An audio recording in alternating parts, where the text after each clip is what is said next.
तो फ्रेंड्स, आज हम एक्सप्लेन करने वाले हैं स्पिरिट मास्टर का पार्ट 9। और अगर आपने अभी तक इससे पहले के पार्ट्स नहीं देखे तो डिस्क्रिप्शन में लिंक दी गई है, आप वहां से देख सकते हैं या ऊपर आई बटन से भी देख सकते हैं। और अगर आपने अभी तक हमारे चैनल को सब्सक्राइब नहीं किया तो अभी सब्सक्राइब करें। आपके सब्सक्राइब करने से हमें और वीडियोज़ बनाने की मोटिवेशन मिलती है। और अब आपका और टाइम वेस्ट ना करते हुए आज का एपिसोड शुरू करते हैं। तो जैसा कि लास्ट एपिसोड में आपने देखा था कि क्वीन की टेल बोतल से बाहर आती है और अब हम देखते हैं कि क्वीन उस नीडल को रोक रही होती है तो नीडल वो नहीं रोक पाती और वो सीधे आके जिन के सीने में लग जाती है। अब हम देखते हैं कि साउडी उस नीडल को वापस बुलाता है लेकिन नीडल उसके सीने से बाहर नहीं निकलती और ऐसे जिन के सीने में बहुत तेज दर्द होता है। इसके बाद जिन देखता है कि क्वीन की टेल, उसके बाद वो क्वीन को देखता है। क्वीन को देखने के बाद उसका अपने इमोशन पर काबू नहीं होता। अब साउडी क्वीन से कहता है, इविल फॉक्स, तुम मेरे होते हुए इस इंसान को कोई हानि नहीं पहुंचा सकती। और वो ये कहते ही उनके ऊपर अटैक करता है और क्वीन उसके अटैक को डिफेंड करती है। अब क्वीन उस ओल्ड मैन को समझाती है कि हम इसे बचाना चाहते हैं, हम इसे मारना नहीं चाहते। वो ओल्ड मैन कहता है, तुम्हें लगता है मैं तुम्हारे पर विश्वास करूंगा? तुमने उस इविल फॉर्मेशन का इस्तेमाल क्यों किया? इसी के साथ क्वीन उसके अटैक से बचती रहती है लेकिन तभी अचानक से वो उसके ऊपर एक बॉक्स से अटैक करता है जिससे क्वीन बहुत दूर जाकर गिरती है। अब क्वीन को इंजर्ड देखकर जिन को अच्छा नहीं लगता और उसके इमोशंस इतने पावरफुल हो जाते हैं कि वो हू लॉन्ग के कवच को तोड़ देते हैं, जिसके साथ वहाँ पर एक धमाका होता है। और उसके बाद जिन क्वीन के पास जाता है। जिन क्वीन से पूछता है कि क्या तुम ठीक हो? और अब जिन गुस्से में उस ओल्ड मैन की तरफ देखता है। वो उस ओल्ड मैन पर अटैक करने जा ही रहा होता है कि हू लॉन्ग उसे बीच में रोक लेती है। जिसके बाद हू लॉन्ग क्वीन से कहती है कि तुम मास्टर को संभालो, मैं इसे देखती हूँ।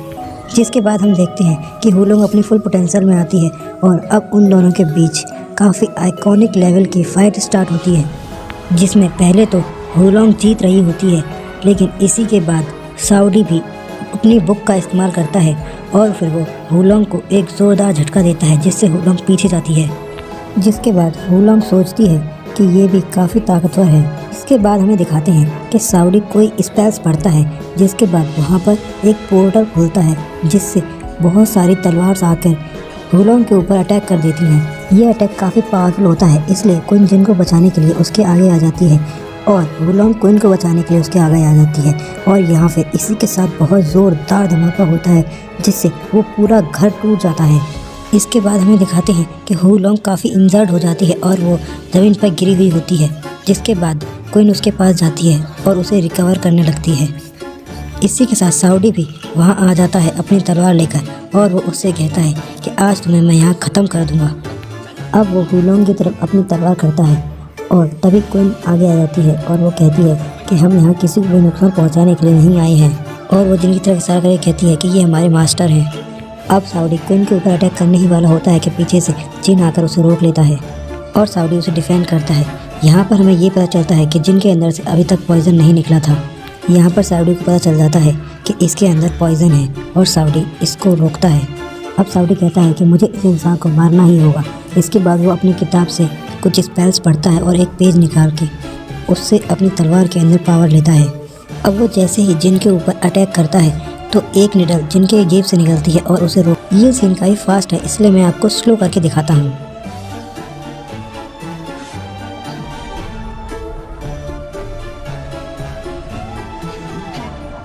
इसके बाद भी निडल उसे नहीं रोक पाती और जिन बहुत दूर जाकर गिरता है। अब जिन उठता है और अपने सीने में लगी हुई निडल को बाहर निकालता है और दूसरी निडल जो कि उसे बचाती है वो भी उसके दूसरे हाथ में होती है। अब हम देखते हैं कि वो दोनों ही निडल बड़ी हो जाती हैं और वो एक तलवार का रूप ले लेती हैं। जिसके बाद साउडी चौंकता है कि ये कैसे हो सकता है। साउडी अपने निडल को वापस बुलाता है, निडल्स वापस नहीं आती। अब हमें दिखाते हैं कि जिन उन निडल्स के साथ साउडी के ऊपर अटैक करता है और जिन बहुत ही गुस्से में होता है। साउडी उससे कहता है कि रुक जाओ, मैं कुछ नहीं करूँगा, लेकिन जिन बहुत गुस्से में होता है वो रुकता नहीं है, वो एक के बाद एक अटैक करता रहता है। अब साउडी ये सोचता है कि ये आखिर है कौन जिसने मेरे डिग्निंग लीडर को भी कंट्रोल में ले लिया है। इसके बाद हमें जिन और साउडी की फाइट दिखाई जाती है जिसमें जिन का पलड़ा भारी दिखाई देता है। तभी साउडी भी अपनी फुल पोटेंशियल पावर में आता है और फिर इन दोनों के बीच काफ़ी आइकॉनिक लेवल की फ़ाइट होती है। और वो फाइट करती है, साउडी से कहता है कि तुमने मेरी क्वीन को चोट कैसे पहुंचाई। इसी के साथ वो उसके ऊपर एक के बाद एक अटैक करता रहता है। और हम देखते हैं कि साउडी उसके ऊपर कोई अटैक नहीं करता। इसके बाद हम देखते हैं कि साउडी अपनी तलवार को ज़मीन पर रखता है और उससे कहता है कि सी डिंगटैन कौन है। इस एक साजिद उसे मारने ही वाला होता है, लेकिन वो रुक जाता है और फिर वो साउडी से पूछता है कि तुम्हें मेरे फादर का नाम कैसे पता है। जिसके बाद साउडी उससे कहता है कि मैं तुम्हारा अंकल हूँ बेटा। और इसके बाद हम देखते हैं कि वहाँ पर बहुत सारे बैड डीमन आ जाते हैं, जिसे देखकर वो सभी लोग हैरान होते हैं और ये एपिसोड यहीं पर एंड हो जाता है। अगर आपने अभी तक हमारे चैनल को सब्सक्राइब नहीं किया तो अभी सब्सक्राइब करें और आप कमेंट में बता सकते हैं कि हम अपनी वीडियो को और बेहतर किस तरीके से बना सकते हैं। हम आपके कमेंट ज़रूर पढ़ेंगे और उसका रिप्लाई भी देंगे।